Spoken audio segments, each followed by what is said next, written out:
In the spring of 1990, the town of Ashford Glen was the kind of place people forgot existed unless they were born there. One main road. A single grocery store with faded signage. Rows of modest homes where neighbors waved because there was nothing else to do but notice each other. For Daniel Mercer, Ashford Glen was home in the deepest sense of the word. He had grown up there, married there, and buried his wife there just 2 years before the morning everything went wrong. His sons, Eli, Noah, and Lucas, were 5 years old. Identical triplets. Same crooked smiles. Same cowlick that refused to lie flat. Same habit of finishing each other's sentences, as if they shared a single mind spread across 3 bodies. They were Daniel's entire world. That Saturday began like dozens of others. The boys were restless, buzzing with energy from the moment they woke. Daniel remembered standing in the kitchen, watching them argue over who got the red bowl, the blue spoon, the chair closest to the window. Outside, the neighborhood was alive in its quiet way. Lawns being watered. A radio playing somewhere down the block. The low hum of a car engine passing by, unnoticed, unremarkable. Daniel had planned to spend the morning repairing the loose fence behind the house. The triplets begged to play outside while he worked. The yard was fenced. The street was familiar. Everyone knew everyone. He agreed. At 10:17 a.m., Daniel stepped into the backyard with his tools. The boys raced ahead of him, laughing, disappearing briefly around the side of the house toward the front lawn. That was the last confirmed moment anyone ever saw all 3 of them together. At first, Daniel didn't panic. 5-year-olds wondered. They hid. They played games that made adults feel foolish for worrying. When he didn't hear their voices for a few minutes, he called out their names. Eli. Noah. Lucas. Nothing. He walked to the front of the house, expecting them to leap out from behind the hedges. The yard was empty. The street was quiet. A breeze stirred the branches of the maple tree across the road.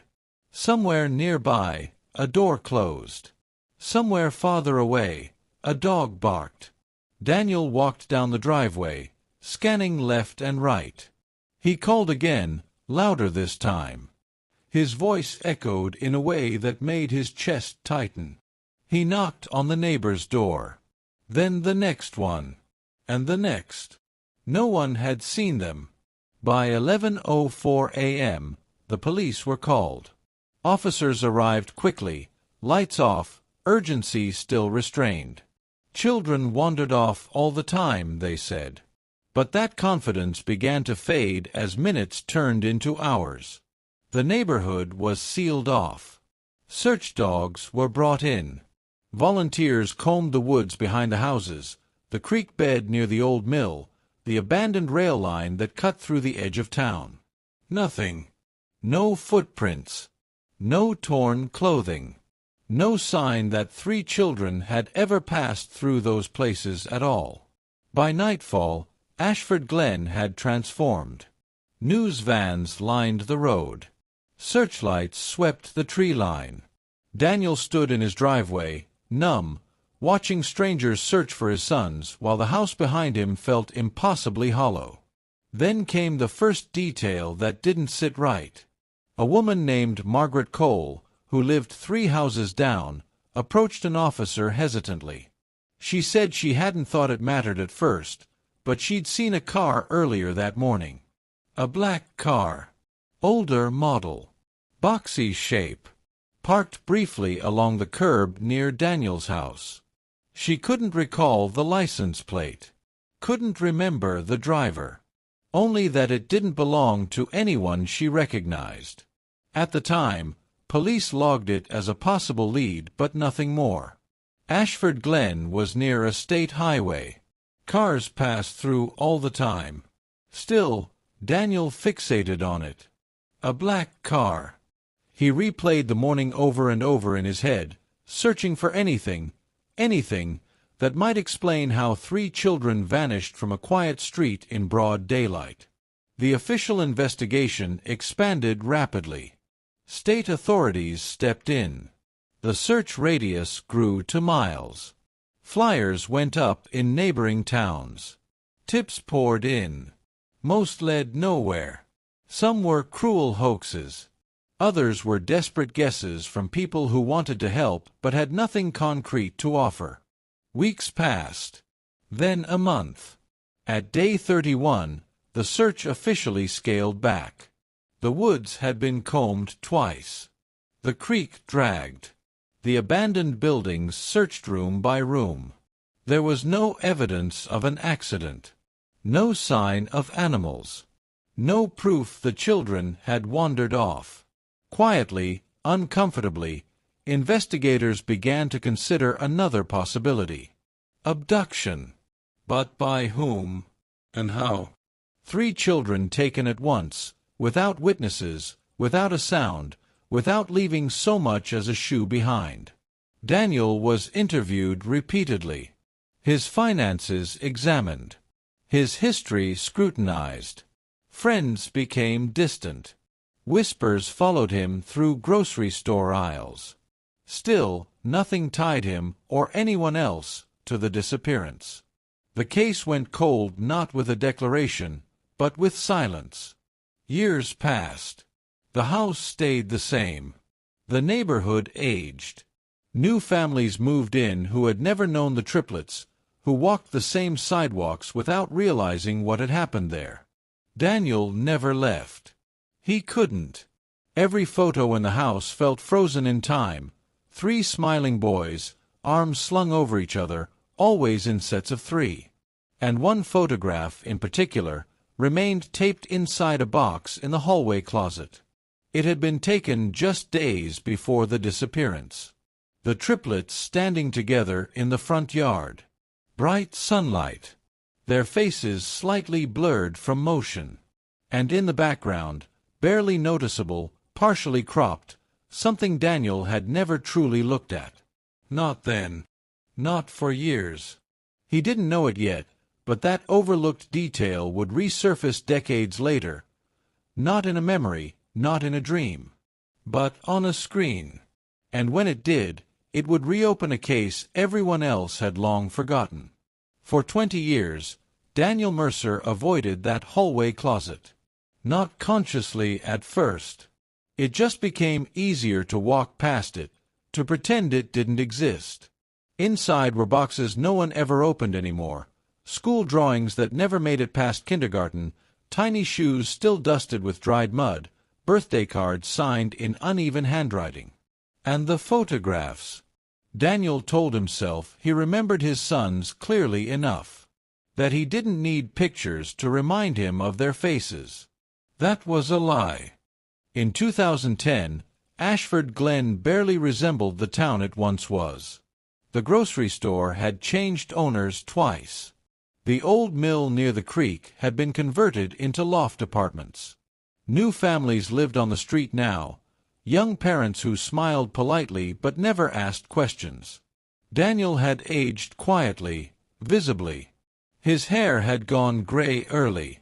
His shoulders slumped in a way that suggested a weight he never learned how to put down. It was a rainy afternoon when everything shifted. Daniel was sitting at his old desktop computer, idly scrolling through the internet, not looking for anything in particular, when he stumbled across an article about a new feature on Google Maps. Street View. The headline talked about being able to travel back in time, to see how neighborhoods looked years earlier. Daniel almost closed the page.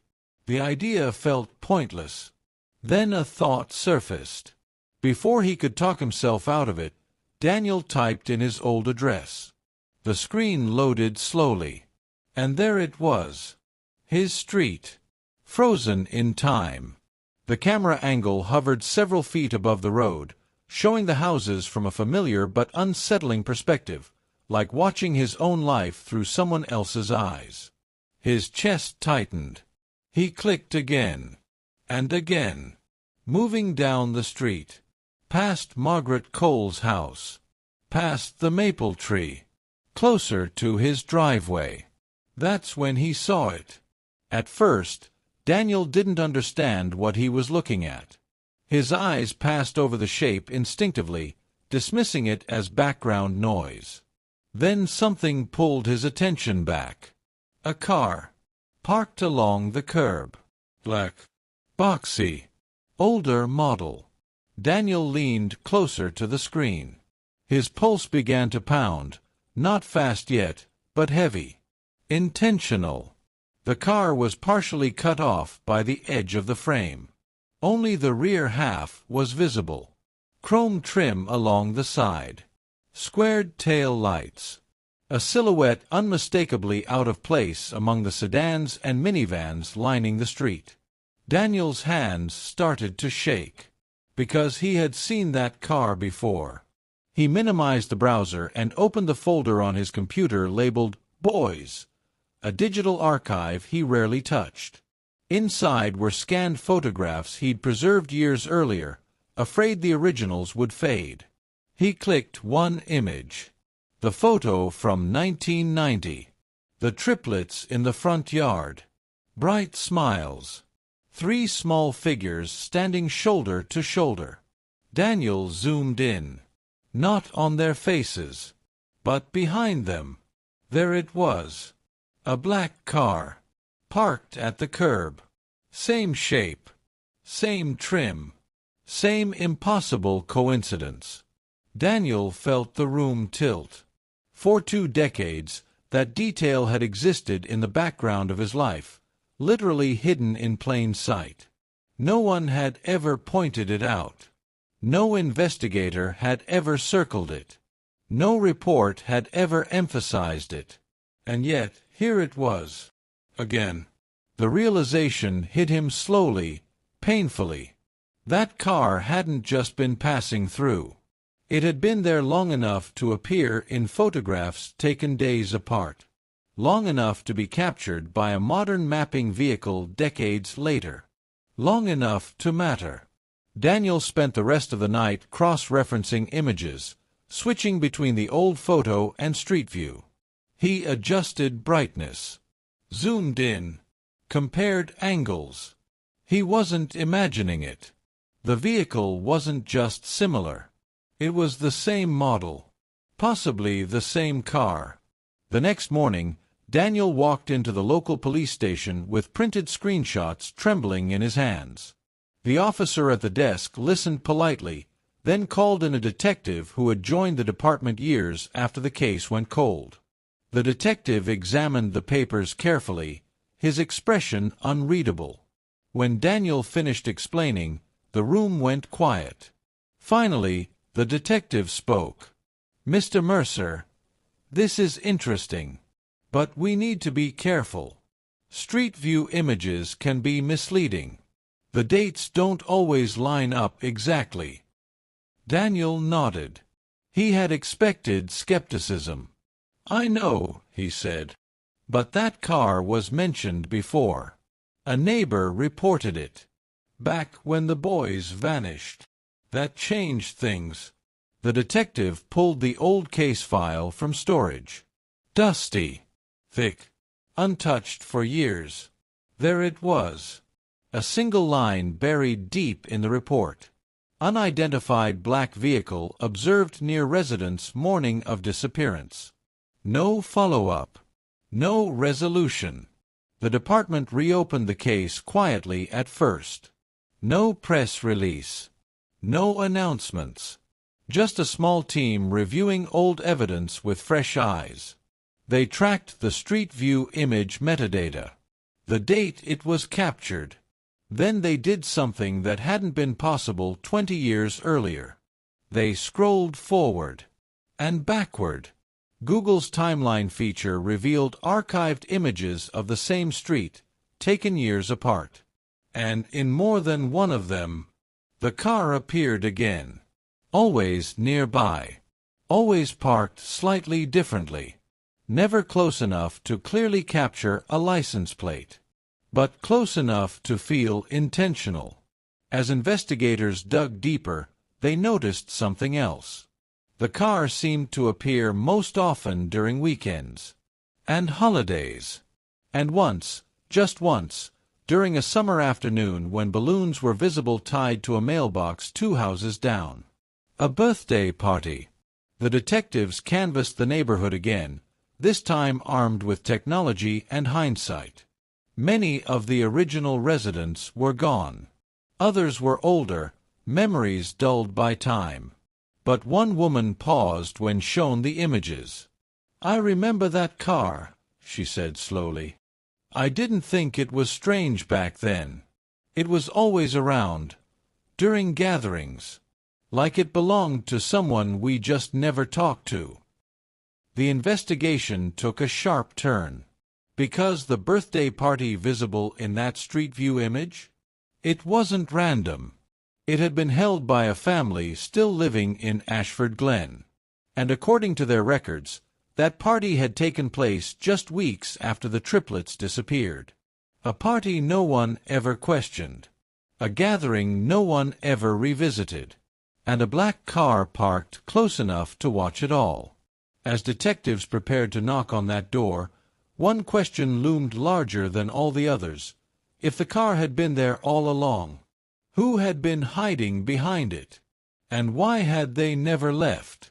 The house at 114 Crescent Lane looked ordinary. White siding, a trimmed lawn, wind chimes hanging from the porch that clinked softly when the breeze passed through. If there was anything remarkable about it, it was how unremarkable it seemed. Detectives stood at the curb longer than necessary, studying the street view image on a tablet, then the real house in front of them. The angle matched. The fence line was the same. And in the archived image, just beyond the frame of a cluster of balloons tied to the mailbox, sat the black car. They knocked. A woman in her early 40s answered. Her smile was automatic, polite, practiced. "Yes." The detectives introduced themselves and explained, carefully, vaguely, why they were there. They didn't mention the Triplets at first. Just old neighborhood questions. Historical context. A cold case review.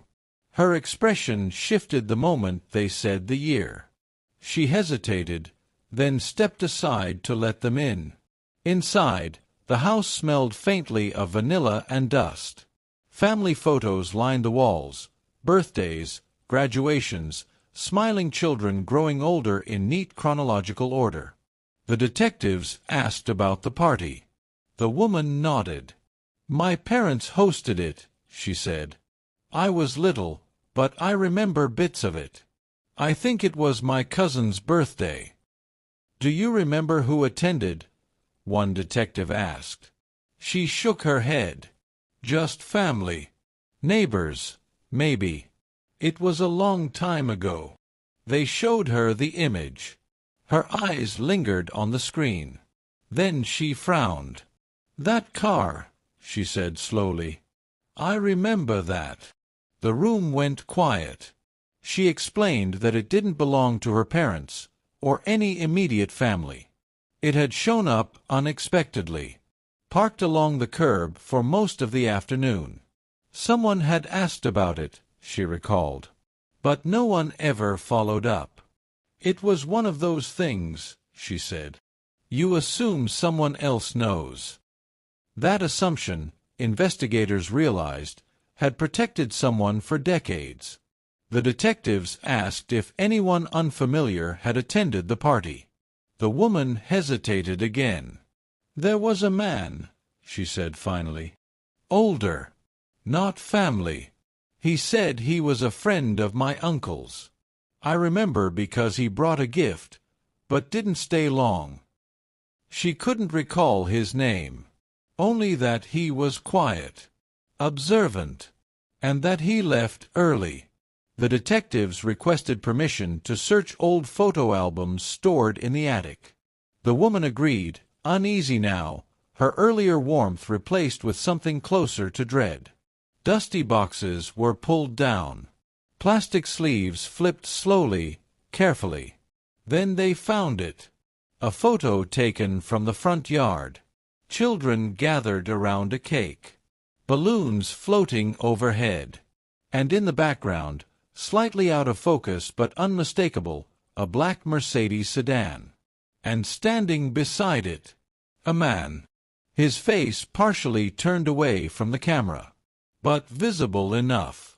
The image was sent immediately to the department's forensic imaging unit. Enhancement revealed more detail than anyone expected. The man wasn't smiling. He wasn't interacting with the children. He was watching. Not the party. The street. The direction of Daniel Mercer's house. Investigators cross-referenced the image against missing persons databases, criminal records, old employment logs. It took days. Then a name surfaced. Harold Vane. The name rang faint bells among older officers. A handyman. A drifter. Someone who took short-term jobs, stayed in towns longer than expected, then vanished without explanation. In 1990, Harold Vane had lived less than 10 miles from Ashford Glen. He owned a black Mercedes. The model matched. The year matched. Records showed he attended at least 2 neighborhood gatherings under the guise of being a friend of a friend. No criminal record at the time. But something else stood out. Harold Vane disappeared in 1993. No forwarding address. No death certificate. No trace. Investigators widened the search, pulling everything connected to him: rental agreements, job references, bank withdrawals. A pattern emerged. Vane often appeared near families with young children. He volunteered help. Offered rides. Watched. Always watched. When detectives visited his last known address, they found an abandoned property on the edge of town, long since condemned. Inside, the walls were bare. But the basement told a different story. Faded markings on the concrete. Scratches at child height. And 3 carved lines etched into a wooden beam. Parallel. Evenly spaced. The significance was chilling. But still, no bodies. No definitive proof. Then came the call that shifted everything again. A former party attendee, now living out of state, had seen the news after a local journalist caught wind of the reopened case. She called the tip line in tears. She remembered something no one else had. After the party, she had seen the man by the black car speaking to 3 children. Not during the party. After. Across the street. Near Daniel Mercer's house. She hadn't thought much of it at the time. Adults spoke to children all the time. But now, she remembered how the children looked identical, and how the man had opened the back door of the car. Investigators raced to corroborate her account. Time had erased many details, but one thing remained undeniable. The black car had been there. Over. And over. And over again. Which meant the triplets' disappearance wasn't spontaneous. It was planned. And whoever was behind it had hidden in plain sight, shielded by familiarity and time. As investigators prepared to track down every remaining thread connected to Harold Vane, Daniel Mercer sat alone in his house, staring at the same photograph that had changed everything. 3 boys. 1 car. And a truth that was finally clawing its way to the surface. What they didn't know yet was that the final answer wouldn't be found in the past, but somewhere terrifyingly close to the present. The breakthrough didn't come from a database. It came from a mailbox. 3 days after Harold Vane's name surfaced in the reopened investigation, a detective assigned to financial records noticed something small, almost dismissible, in an old utility ledger. In 1994, a year after Vane vanished, a rural property outside Ashford Glen had its electricity transferred to a new name. The handwriting on the transfer form was sloppy, but the signature style matched one found on a short-term lease Harold Vane had signed in 1991. The name on the utility account wasn't Harold Vane. It was H. Vaughn. The address sat just beyond the town's edge, where paved roads turned to gravel and houses sat far apart, shielded by trees and distance. The property had changed hands once since then, sold cheaply to an elderly couple who lived mostly indoors and kept to themselves. Detectives drove out at dawn. The house looked older than it should have been, windows darkened, paint peeling in thin strips. A detached garage leaned slightly to one side. The yard was overgrown, not neglected, but untouched, as if no one wanted to disturb it. The current owners answered the door slowly, confusion written across their faces. They had bought the property 15 years earlier at an auction. The previous owner had left abruptly, they said. No forwarding address. No belongings worth keeping. When investigators asked about the garage, the woman paused. "There's a locked room in there," she said. "Always has been. We never had a key." They had never thought it mattered. The warrant was obtained within hours. When officers forced the door open, the smell hit them first, stale air trapped for decades. Inside, the room was empty. Almost. 3 small mattresses lay on the floor, pressed side by side. No sheets. No pillows. Just flattened impressions, as if they had been used for years. On the wall above them, faint but visible, were 3 sets of tally marks. 5 lines each. Repeated. Over and over. The room offered no remains. No definitive proof of death.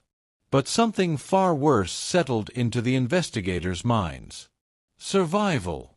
Evidence suggested the children had lived there. For a long time. Boxes in the corner contained old toys, sun-bleached plastic figures from the early 1990s. A child sneaker, size matching a 5-year-old, its sole worn thin. Hand-me-down clothes labeled with marker initials. E.N. L. Eli. Noah. Lucas. The case shifted from disappearance to unlawful confinement. And then, something even more disturbing. In a shallow crawlspace beneath the garage, detectives found a rusted lock and a chain, cut cleanly in 2. Recently, someone had been there. The task force issued a quiet alert. No press. No public warnings. If the children, or men, were still alive, spooking the person responsible could make them disappear forever. Daniel Mercer was informed that evening. He listened without speaking as detectives explained what they had found. His hands clenched around the arms of the chair, knuckles white, his breathing shallow. "Are they alive?" he asked. No one answered directly. "We don't know," a detective said carefully. "But this changes everything." That night, Daniel didn't sleep.